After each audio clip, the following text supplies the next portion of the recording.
for this evening is that Douglas and I are going to have a chat for about 25-30 minutes or so.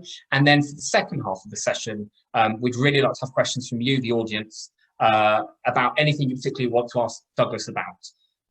And it's really, really particularly lovely to have Douglas joining us this evening so soon in this series, because the whole reason why we set up the Campaign for Common Sense is to try and enable people to have better quality conversations, to agree on the things they've got in common, but perhaps more importantly, find ways to disagree better. And there are few people that have been involved in British politics over the last 10, 15 years who have probably been better examples of engaging with people and convincing people to change their minds by making the case to people who otherwise wouldn't agree with them. There are few people better than that, than Douglas. So we're really delighted to have you here this evening, Douglas. I'm going to do the usual thing. I'm going to just say a few things about you, which I've stolen from your website and from Wikipedia and so on. So Douglas is the son of two doctors, and he spent many of his formative years in Uganda. And he has said in the past that his libertarianism that he identifies with, a big reason for that was because of the arbitrary rule of Idi Amin in terms of what he was doing out there. He went to school both in Kenya and in Surrey, and he studied history at university at UEA, and then went on to study a master's at King's. He had a proper job in the real world before he went into politics, working for the Conservatives in the early 2000s, and then he became an MP in 2005. And in many regards, that's when, for a lot of us, he would have first been brought to our attention, both in terms of the campaigns he ran in Parliament, but also lots of the writing, pamphlets and books that he published. And two that I certainly read and have been really interested in and influenced by were The Plan, which he wrote with Dan Hannan, and then more recently, I, Democracy. So Douglas, thank you so much for being here this evening. We really appreciate you being here. Thank you for that introduction. So you've grown up, in a different part of the world to probably where most of the people watching this tonight are, and you went to school in, two very different parts of the world. When you look back, and this is a question I like to ask all of our guests, what were your favourite things at school? What was your favourite subject at school, and what was your favourite bit of school life? I went to school in Africa till I was well into my teens, and then school in the UK. I'm afraid I was never really that engaged, or I never really applied myself at school until the very, very end, when I happened to come across a wonderful history book called The Rise and Fall of the Great Powers by Paul Kennedy. If any of you haven't read it, it's an absolute classic of a book. It changed my life. It's a beautiful history book that explains why countries succeed and why they fail, and I think so. For the non-historian, it's a great book to read. Now, growing up, I was primarily interested in natural history. I took very seriously at school in both Uganda and Kenya the natural world around me. I spent a great deal of time outdoors, and I was much more interested in that than in studying things like sort of boring old maths and reading and writing. But one thing I learned without ever, long before I ever knew how to spell the word economics, I grew up in a country where the government tried to control the minutiae of people's lives. They had prices and incomes policy for everything. They had licenses for every form of economic activity, import tariffs, export tariffs, and of course, grinding poverty as a result of it. So long before I ever learned about Adam Smith, I understood the basic idea about the free market. And I think that for me was a wonderful insight, which has stayed with me for the rest of my life. Did that impact on you? Did those kind of policies impact on you at all? Can you remember as a young person out in Uganda and the practical level? Very, very much so. I remember my parents and people around me queuing to buy sugar and being told that the sugar was out of stock. And the reason why there was no sugar in the shops is not because the rich, fertile world around us couldn't grow sugarcane. It could produce vast amounts of sugarcane. It's because the government had nationalized the sugar farms. It had actually expropriated the land that was owned by a minority ethnic group, Ugandan Asians. It nationalized their industry, and the country ran out of sugar. And it wasn't just like that for sugar. They made it illegal to sell coffee unless you sold it to the government. So guess what? the country that once produced huge amounts of coffee as a cash crop and a great wealth creator, suddenly didn't produce any coffee. And everywhere you looked around you, this is in my childhood, you saw examples of arbitrary government. I don't just mean the brutality, there was plenty of that, but the tyranny of regulation was all around, and it reduced an industrious, hardworking, incredibly entrepreneurial people to absolute grinding poverty. Now, of course, since then, you've got the same story but told in reverse. It's a thriving country, huge prosperity, a very affluent middle class, because it's a free market. It's a wonderful, Uganda is a beautiful example of how economic liberty elevates the human condition. So given that that's an interesting one. So given that that has such an impact on you when you're out there, and clearly would have had a potentially even bigger impact on Ugandans, native Ugandans rather than expats like yourself. Why do you think those lessons haven't been learned more widely in other parts of the world? I'm thinking sort of like Zimbabwe, obviously, since and stuff like that. Why did it take off in some places and it hasn't in others? Because it's such a counterintuitive idea, isn't it? It's such a difficult concept to get your head around in any country or any culture. This idea that by letting people do their own thing, by not having a big man or a big president controlling everything, by letting people spontaneously order society, actually people will be better off. It's so easy, even in countries where the free market is being practiced and widely adhered to, people will applaud the notion that you should have import tariffs and that you should somehow try to engineer economic growth. It's a difficult argument to make. And what we need to do as free marketeers is make sure that we carry on making the argument to every generation, because it's very quickly forgotten. Even in countries like Uganda, where the free market has had a huge impact in living standards, you still get people in Uganda to this day who will say that what the country needs to do is to become self-sufficient. The last time we had self-sufficiency in the 70s, we had kwashiorkor and food shortages. But that doesn't stop people 30 years later wanting those daft policies back again. I'm afraid it's a human condition. And the only way to defeat that human condition is through rational, reasoned education and teaching people that actually it's the free market that is the great driver of prosperity, not having a big, strong president. And of course, some of those arguments that you're saying people were sharing back then, of course, are very similar arguments we're hearing today, aren't they? In the UK, in terms of, particularly as we've come up to the Brexit negotiations, self-sufficiency and tariffs. We've just had a COVID crisis where the country at very short notice had to get vast quantities of equipment that we simply didn't have in storage. Personal protective equipment, medical equipment, ventilator equipment, which mercifully we never actually used. We had to procure that very, very quickly. And we were only able to get that equipment by buying from multiple sources overseas, by buying from Korea, by buying from Egypt, by buying from a myriad of suppliers. The lesson ought to be that actually global interdependence is the way to make sure that you have security of supply. Yet you listen to politicians in Westminster this very week making the opposite argument, saying what we need to do is actually produce everything ourselves. Even when people have this extraordinary example of how you get security of supply through global trade, politicians will draw the precise opposite conclusion and say, on the contrary, it's an argument in favor of self-sufficiency. So, we constantly have to fight this instinct, and it's deeply ingrained in the human brain. I think it probably goes back to the time when we lived in caves.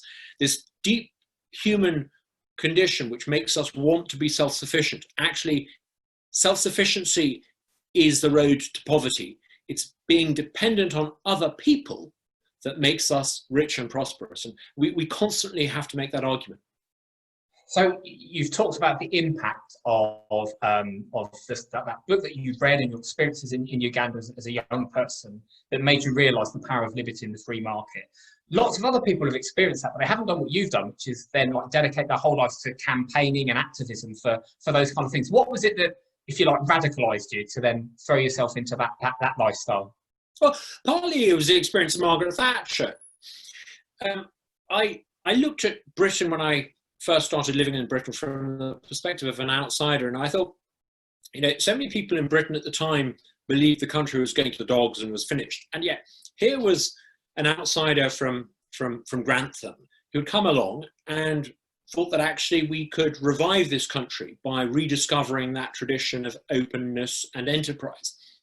And the same people who had said that this country was finished not only tried to thwart Thatcher, they then started to say that actually Britain needed to become a province of the European superstate and hand over this complicated business of self-government to bureaucrats in Brussels.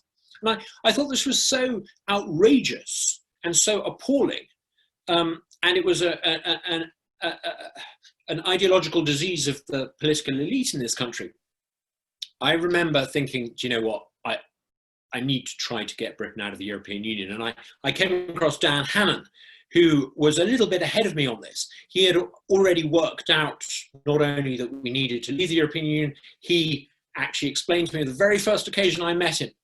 He actually outlined the idea of having a referendum to leave and how we could go about achieving that. And a key part of that was to join the Conservative Party, get elected, and nudge the Conservative Party in the right direction. And from that extraordinary, life-changing lunch I had with Dan Hannan all those years ago, that's kind of pretty much what we did. We hadn't worked out the precise detail. We didn't know it would be called Vote Leave, and we didn't know all the details. But meeting Dan, who had a pretty clear strategy as to what we needed to do in my early 20s, straight after university, it made me think, right, this is what I'm determined to do. I'm only grateful that we were able to achieve it after 12 or 15 years. I expected it might take us to 30 or 40 years.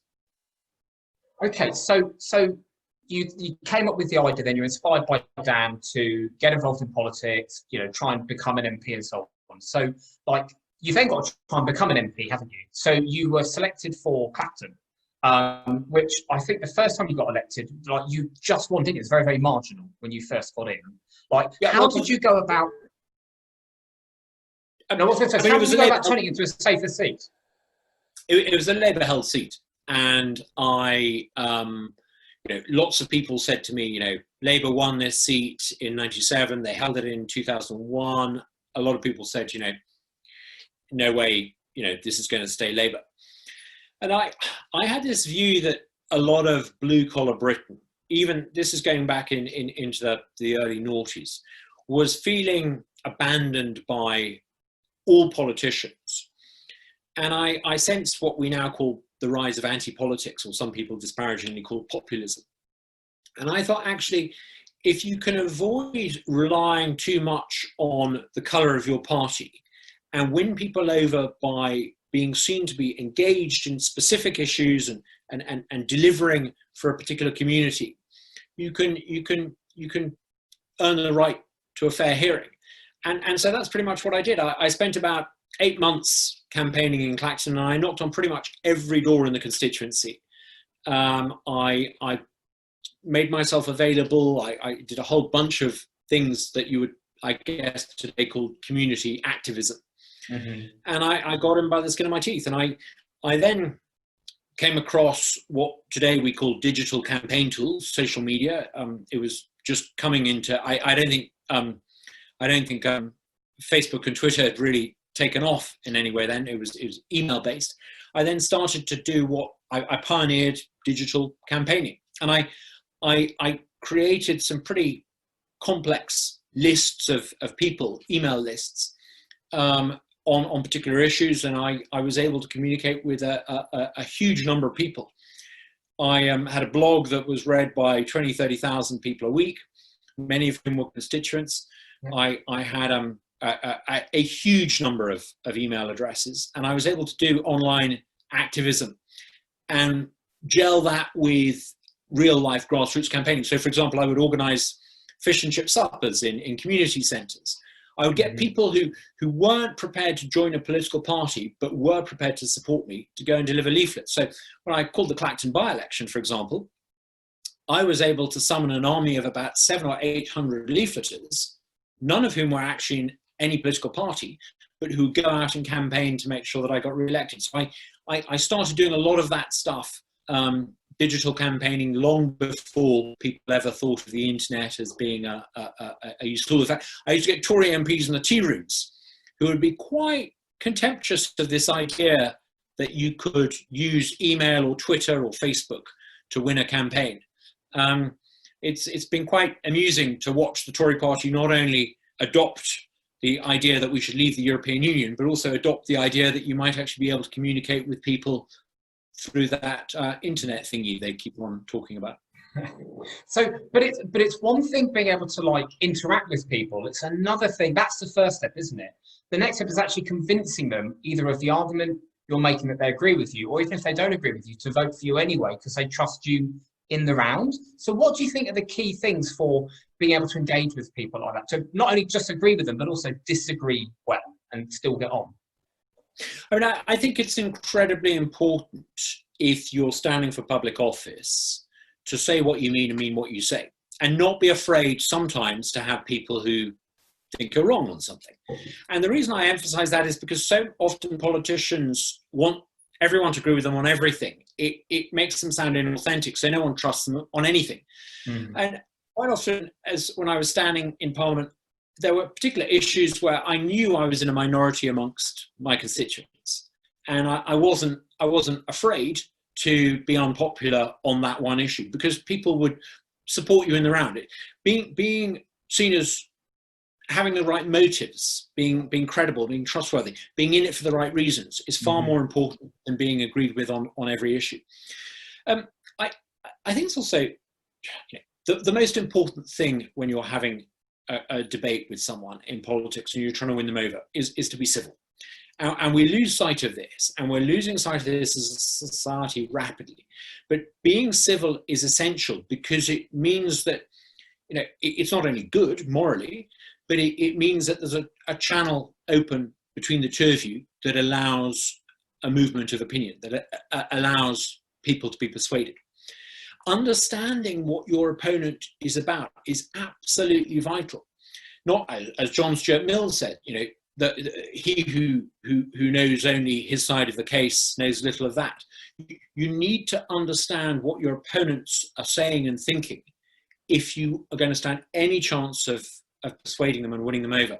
I remember during the referendum, watching audience after audience and focus group after focus group shifting our way towards the Leave side when exposed to our arguments. And one of the reasons for that is because we had spent 20 years marshalling our arguments, listening to what the Remain establishment was saying, and deconstructing their counter-arguments. Often the Remain side had never listened to what we had said. They argued with what they thought we were saying, what they imagined a Eurosceptic to be like. And so when they came into contact with our actual arguments, they crumbled. And we saw this on a national scale. It was quite a shock, quite a trauma to some of them. But listening to your opponents and understanding them and doing it respectfully, it's not just decent and good, it's actually good politics. It's the only way you're ever going to persuade people. So actually, let's move on to that question, Alan. So one of the questions I wanted to ask you tonight was, why do you think that in the end Leave won the referendum, if I say, and also having won that battle, how do you think it's going to win the longer term issues about, having the right kind of future for the country from the end of this year? Oh, there are two sides to this. There's the referendum, and then there's everything that's happened in the moment since the referendum. Up until winning the referendum, it was pretty straightforward. Think of public opinion on the Europe question before the referendum as a bell curve. You've got people, it's a bell curve. Most people tend to be kind of in the middle, slightly skeptical, maybe slightly,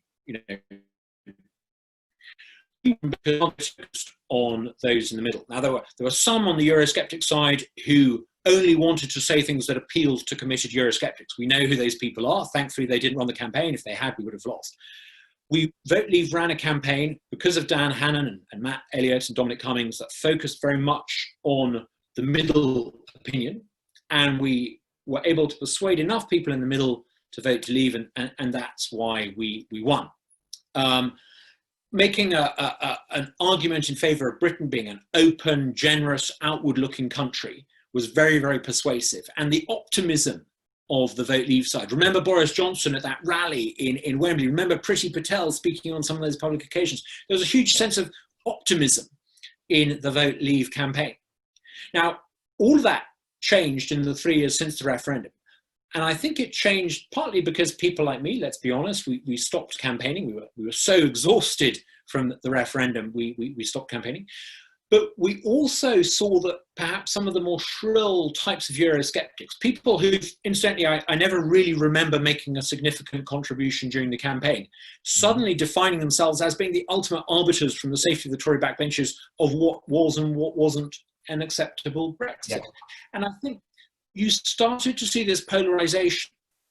And I found that very difficult because I have a lot of respect for people on the Remain side who honourably believe that we should remain part of the European Union. They're good, patriotic, decent people who believe in that. And don't let anyone ever say those people aren't patriotic. They are.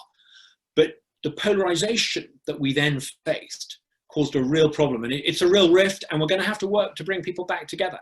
We're going to have to remember and recapture that spirit of leaving the EU as a positive, energising force for optimism. This is not pulling up the drawbridge. And we need to, I think, maybe look again at some of the advocates for Euroscepticism, and we need to perhaps replace them with a slightly more optimistic type of Eurosceptic. You know, I remember Boris Johnson and Michael Gove during the referendum campaign. They made some really brilliant arguments in favour of why we should leave, and we need to recapture a bit of that spirit again. So you think it's not just about the message being positive, if you like, and constructive, it's about the messenger being positive and constructive as well? Absolutely. I mean, I did a lot of analysis in the run-up to the referendum, along with others. And I noticed that actually when you looked at undecided voters, people who are trying to persuade, people who are in the market to being persuaded in the political centre. If you got someone like me who had spent many years making Eurosceptic arguments to make an argument, it was like white noise to them. And unsurprisingly, if they've not been persuaded by the people who've been making the argument for many years, they're unlikely to be persuaded in the last 6 weeks of a campaign. If you can bring in new people who they've not heard before, people like Gisela Stewart, people like Priti Patel, to make a new kind of argument in a different way, that's when you persuade people. And so I think you need to have self-awareness if you're in the business of trying to win people over, and see people the way they see you. And that means sometimes that even people like me who believe passionately in something have to know when it's right for us to take a step back and let other persuaders come in. I learned this in Clacton. One of the reasons why I got a big majority in the by-election was because all of my online video content didn't feature me at all. It featured local mums from a local special school explaining why people should vote for me. And it's that third-party endorsement that is an incredibly powerful persuader. We learnt that in Clacton. We applied it in the referendum. And I think going forward, that's what we need to do, to win people over, get fresh ways and fresh messengers to deliver timeless, universal truths. Actually, it's really interesting that you would talk about the need for fresh faces and different voices, because it was, just going to talk about me for a moment, please bear with me, but it was 10 years ago this week that Michael Gove announced the first 16 free school projects in the country. And I was lucky enough to be running one of those free school campaigns, which went on to become Bedford Free School. And I remember Henry DeZoot, who at that point was one of Michael's special advisors and went on to be involved in Vote Leave. I remember him saying to me, even more powerful than a politician making the case for free schools was a teacher, someone like myself, but even more powerful than a teacher making the case was a parent. And actually, when you look at how the free school policy was won in the end, and it has been an absolute triumph in terms of pushing for him becoming part of the landscape, it was because they were confident enough to let other people do the talking and for them to send the background. And first of all, well done you for what you did with the free school movement, giving school choice. You've changed the lives of thousands of families for the better. But you're absolutely right. Getting a mum or dad to explain why we need school choice, it's an unassailable argument. Whereas if a politician makes it, well, they would say that, wouldn't they? If you get a mum or dad to say it, if you get a mum or dad from a disadvantaged community to explain why school choice is going to give them the rights and privileges that today only rich people have, no one can argue with that. And so sort of moving on from, if you like, the European issue for now, or I'm sure we'll come back to it. You've talked about there being lots of honourable people on the other side of the Brexit debate. More generally, are there any particular people that stand out in your mind that you really admire, but that you really, really disagree with on big issues? Who are they, and why is that? There was a time when I found myself in disagreement with pretty much every party leader, Conservative or Labour. I was giving this a bit of thought. There are 2 or 3 people who I fundamentally disagree with on pretty much everything, but I actually quite like and I respect and I admire. So much so I've actually done some online conversations, a bit like you and I are doing now, because I think their side of the argument needs to be heard. One is George Monbiot. Now, George is an ultra fanatical, I hope you won't mind me saying that, greenie. He believes in environmental, he believes so strongly in preserving the environment, he thinks the way to do it is by arresting economic growth and abandoning capitalism. Now, I share George's views about the environment. We need to conserve the environment. I just fundamentally disagree with him on how to do it. I think capitalism is actually going to give us the technology and the resources that will allow us to preserve the environment. And I think what he's advocating is very dangerous and very wrong. But it's wonderful to debate with him because he's incredibly knowledgeable, he's incredibly respectful, and his heart is in the right place. Another person I love debating with, I fundamentally disagree with her, is Grace Blakely. She's really interesting to talk to. She's made the effort to write a book. I think it's fundamentally wrong and flawed and all the rest of it. But, you know, if every Marxist was as thoughtful and as civilized as Grace was, you know, we wouldn't have this problem with the nasty radical left. And I think maybe the third person is Peter Tatchell. Peter's been a great campaigner for equal treatment for gay people for many years.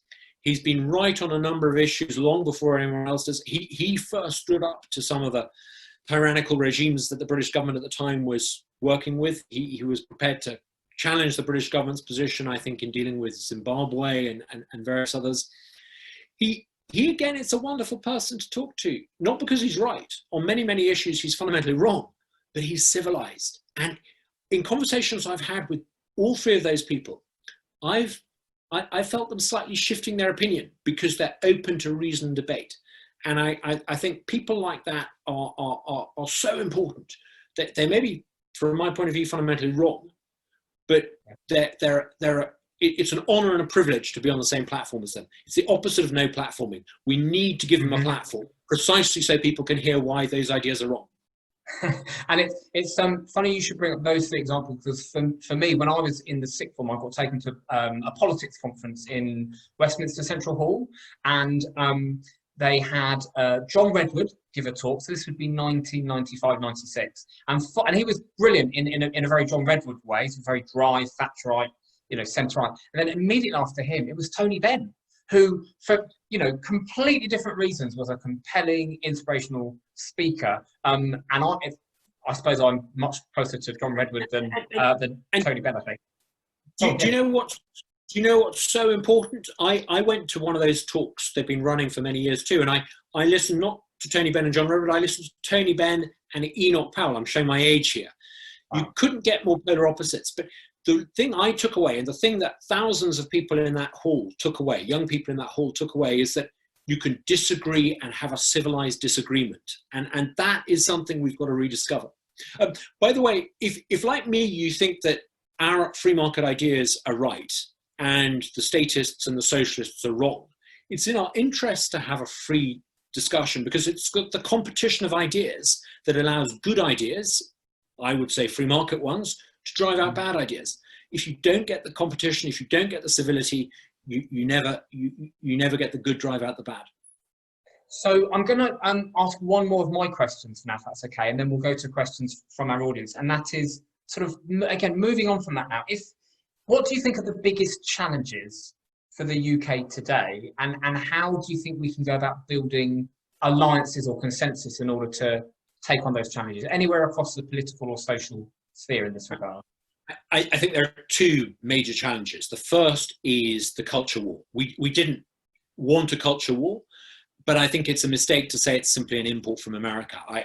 I'm afraid to say I think there are a number of reasons for this culture war. It's partly to do with neo-Marxist ideas that have been embedded in higher education for many years.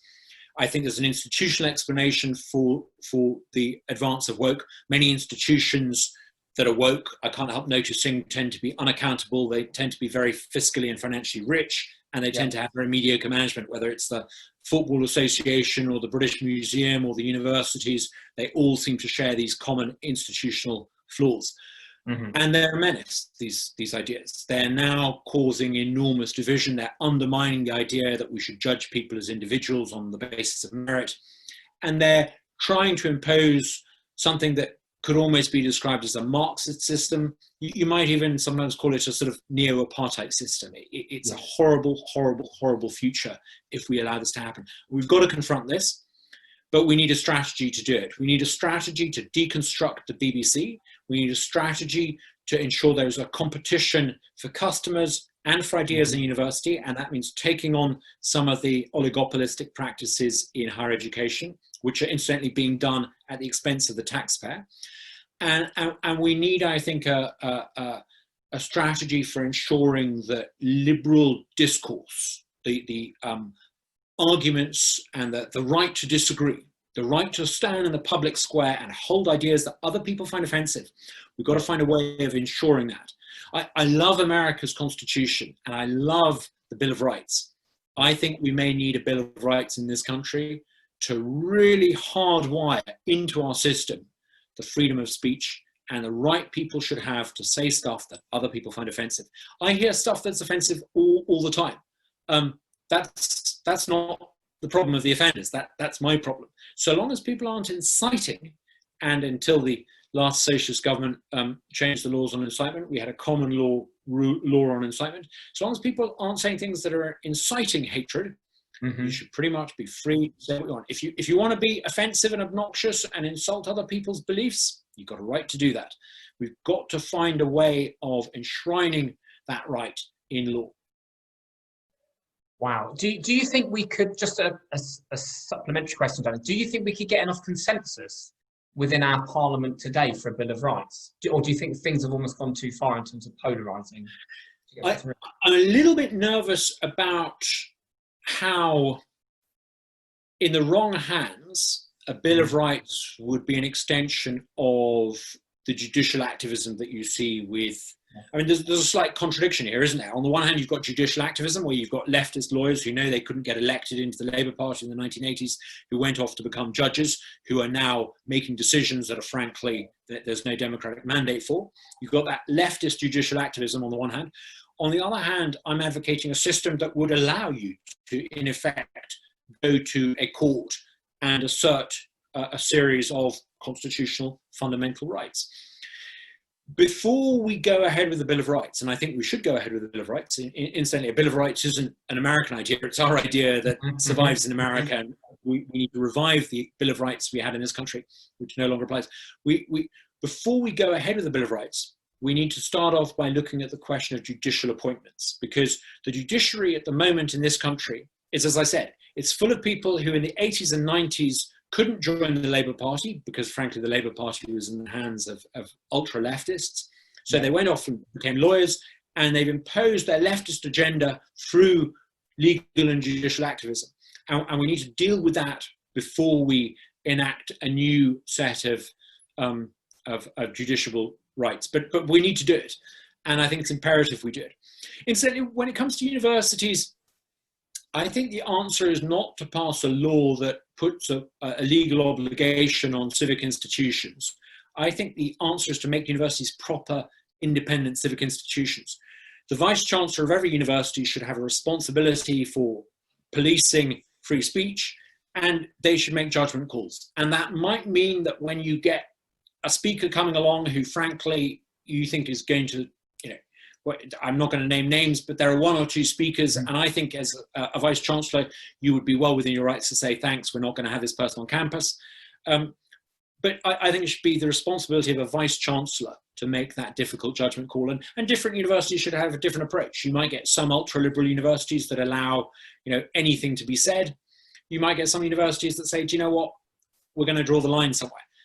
but let universities, give them responsibility, and they'll behave responsibly. At the moment, they're not expected to behave responsibly, and so you get this really unsatisfactory halfway house. So what you're saying is, rather than trying to do it through legislation, do it through accountability and responsibility. Absolutely. Let me give you a real life example here. I was talking to a Tory MP who said you needed a law to enact freedom of speech on campus. And I said to them, would you be happy with an Islamist extremist who believes in Sayyid Qutb's teaching and wants to impose the political agenda found in his book Milestone? Would you be willing to have him come and speak at a university? Oh, no, the Tory MP said. We couldn't have that. Well, hang on. You've got to be careful of unintended consequences. Rather than using a statute to get to freedom of speech, give universities the responsibilities of a civic institution that is freestanding, that's having to compete for customers by attracting enough students who want to go there, who's having to establish a good reputation as being a place where there's competition of ideas and free thought, and allow these civic institutions to take responsibility for what's said and done on their campuses. And you'll get some vice chancellors who make bad judgment calls. You'll make some who make good judgment calls, but it should be up to the vice chancellors to make these choices. The idea that you could have a minister in Whitehall deciding these things, that's a recipe for what you'll end up with is reasonable people with reasonable free market ideas being banned and lunatic jihadists being allowed. You've got to be careful of unintended consequences when it comes to freedom of speech. Thank you so much. Listen, I'm going to move to some questions from our audience now, if that's okay. So, this is a nice one from Chris, and it links to your thing about digital campaigning. It says, does the largely zero-sum nature of social media and sensationalist media mean that it's really difficult, or almost too difficult, to have proper debate? So do you think social media and sensationalist media makes it impossible to have civil debate? I can see why you might think that. And certainly I spend a lot of time on Twitter, and I sometimes think the chances of having a civic debate on Twitter that'll persuade anyone is next to nil. But actually, fortunately, that's not the only forum. In fact, I would say Twitter is probably the least useful social media platform to try and change anyone's mind. People don't really go on there to do that. People go onto Twitter to advertise a particular point of view rather than to persuade anyone. But there are other areas of social media. There are bits of Facebook which are peopled by grandmothers who go onto it to share photographs of their grandchildren's birthdays. Mm-hmm. There are even more private bits of the internet, slightly old-fashioned now, but email lists. When I was the MP in Clacton, I would have email lists, and it was a local theatre group maybe would have an email list that they would use to organise some of their activities. So you've got on the internet places that are civic and civil. The Twitter part of the internet and the bits of Facebook that are dominated by political discourse are probably not the place you want to go to win over the hearts and minds of ordinary voters. But if you go where the ordinary voters are and talk to them about the things that matter to them, that you can engage with very large numbers of people. Interestingly, YouTube, I think, is a phenomenally good place. Mm-hmm. If I was an MP all over again, I think I'd put most of my effort into creating a weekly YouTube show for local people in my constituency. So what you're saying is it's not social media with the internet per se. There are some civic parts and there's some less civic parts, and people should try and focus on the civic parts that they can. Okay. And if you're... Go on, please. I mean, if you're on a social media platform that is full of people who have strong views about what happened in Westminster that week, you're not where the undecided voters who matter are. I mean, Dom Cummings understands this brilliantly. You get parts of the internet, Twitter in particular, where lots of journalists will go and express terribly strong views about every soap operatic moment in politics. Yeah. As far as the voters who count go, they might as well be on Mars. Thank you. Now I've got a question here. In fact, the same questions come through from two people. One from a guy called Luca and one from Mike, and that's about the migrants coming over the Channel at the moment from France. So the question is, what do you think the government should be doing about that? And actually, a question for me, like, how do we deal with that very difficult situation and do it in a way that is, compassionate and constructive, but also effective? I mean, a couple of observations. Number one, we have an absolute right as a country to deny entry to anyone. That's what being a sovereign, self-governing country means. And morally, that is an absolute right. And we should be prepared to, if we need to assert that right. We shouldn't feel bad as a country to say, I'm sorry, you're not coming into this country. There's nothing. If you go to people in this country who say that we shouldn't stop people coming into this country, don't know much about the real world. If you go to any country out there, you go to pretty much any country outside the European Union. You try and outstay your visa in Korea. You try and outstay your visa in China. I know people who have outstayed their visa in China. They get put on a plane back to Lagos pretty pronto.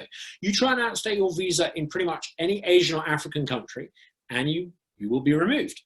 So we shouldn't be at all apologetic about enforcing our own rules on immigration.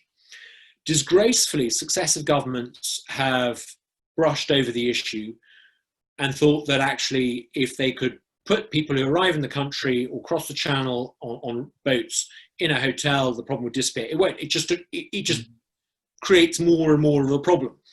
A few dozen turns into a few hundred, which is now turning into thousands. We need to put an end to it. It's also worth bearing in mind that people who are trying to risk their lives to come to this country, they're coming from France. Now, I was in France this summer, and France is not such a bad country. I mean, it's a democracy. I know we complain in this country about its illiberalism, but it's basically pretty liberal. I don't think we should feel bad about insisting that people in France don't come here.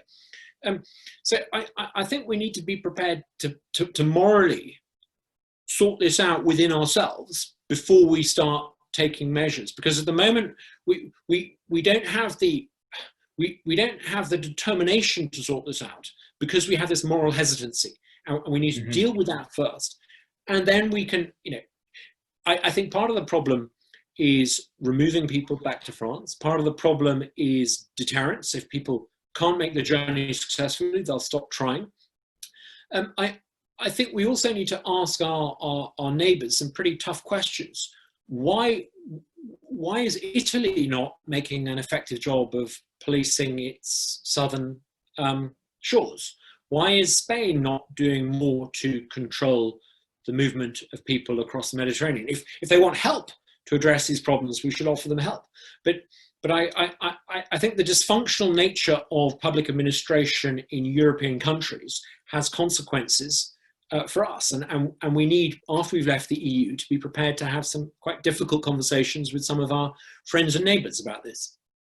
And you're generally an optimist, aren't you? So do you think that, that this particular issue is one that we can find it within ourselves as a country to find a consensus on and resolve?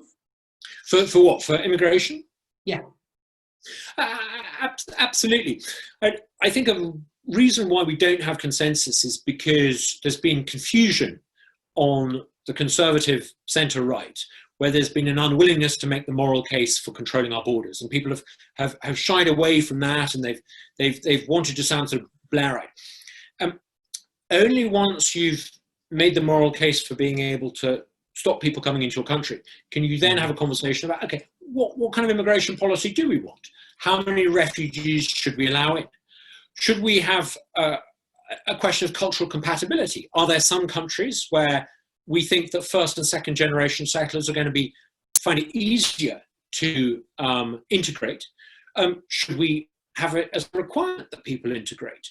If we insist that people integrate when they come here, and we recognize that not all cultures are the same and there may be questions of cultural compatibility, might we give some preference to some people from some countries and not others? Now, for years, we've shied away from having these conversations, and we've pretended that someone who comes from a very rural part of Pakistan is no different culturally to someone who comes from, I don't know, southern Nigeria. I think there are differences, and I think we need to be prepared to have this conversation. And it's only by having this conversation in a respectful way that I think we're going to have an immigration policy that works for us and works for people who, as Ronald Reagan might put it, aren't going to be immigrants. One day they're going to be Britons. And how do we make them Britons? And how do we have a policy that works for all Britons? We need to talk about the culture. We're going to have this conversation about culture. And for too long, conservatives have focused on economic things. We need to talk about culture now. And it's funny, Brett, because it's sort of culture keeps on coming up in this conversation, doesn't it? The culture wars, talking about immigration. I've got a question here linking to that from Neil. What does Douglas think about President Trump's intention to ban critical race theory from like funding it and from it being on the curriculum and from their civil service doing it? What's your take on Trump's stance on that? I think the sooner we get rid of critical race theory, the better. Critical race theory is, I think, an incredibly destructive idea. First of all, it's false. It argues that actually, people are not individuals responsible for their own outcomes and actions. It treats everyone as belonging to an almost sort of a caste, a race, and it judges people on the basis of a collective identity. And that is not just wrong. That is pre-enlightenment. That is. I don't use the word lightly. It's actually pre-medieval as an idea. It reduces us to the status of caste or tribe, and I think it's invidious. Now, Trump has quite rightly said we shouldn't be using federal dollars in America to promote this incredibly divisive theory. I think it's very alarming that, irrespective of who wins elections in this country or in America, we see an administrative state that is essentially run by people who subscribe to critical race theory. One of the reasons why senior civil servants in this country and senior officials in federal agencies in America have ended up subscribing to critical race theories, number one, because they've not really thought what it means. They've not really considered the implications of it. They've not wanted to be seen as being racist, so they've nodded along as they've been told that this is a way to counter racism.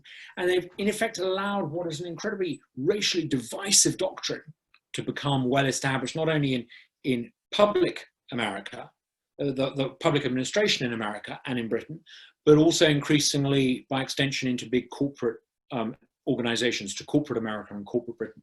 So I think we need to confront critical race theory the way Thatcher and Reagan confronted communism. It's an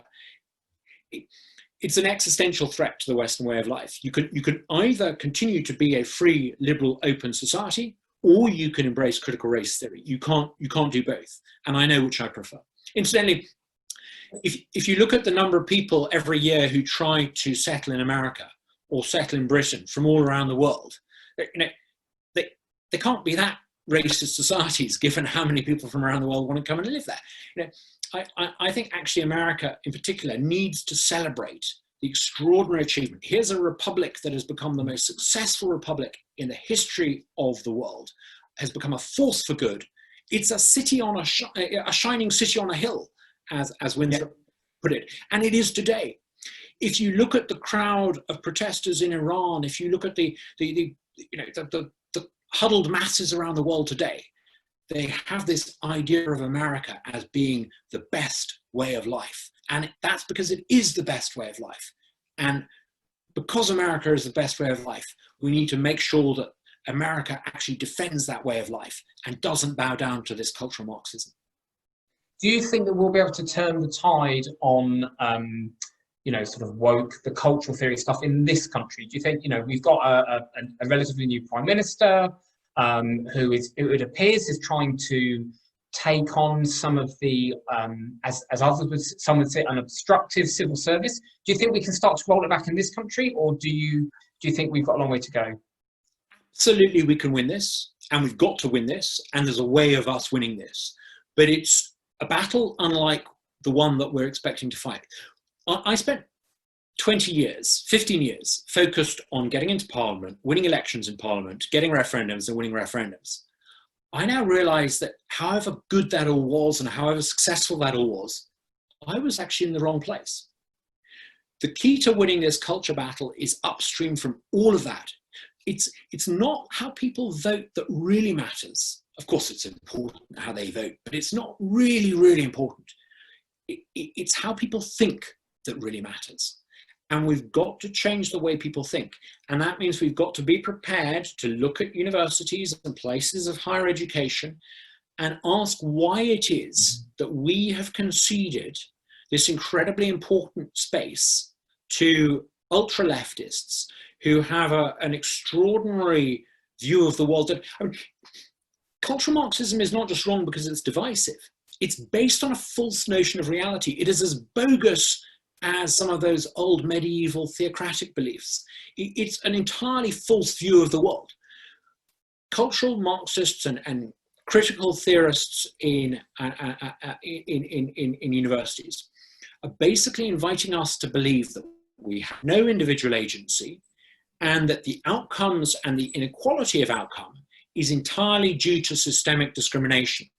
And that is so flawed, and it has such a bad psychological effect on people. It's preventing millions of young people living the fulfilling, purposeful lives that they could lead. So it's morally wrong as well. We can win this, but it's an intellectual battle. And the sooner we start to fight it, the better. It's not just a question of saying Boris Johnson needs to make a speech, or he's got a majority in Parliament, or if Trump wins in November. This goes far beyond any of that. But we can win this, but it's an intellectual and a moral rearmament. In America, it means rediscovering the principles of the founding and shouting about the truths of 1776, those universal truths of 1776. In Britain, it means us doing something rather similar, the Glorious Revolution that we had. We mustn't be ashamed to say that actually our way of life is the best way of life possible. And we should bow down to none of these cultural Marxists who want to destroy it.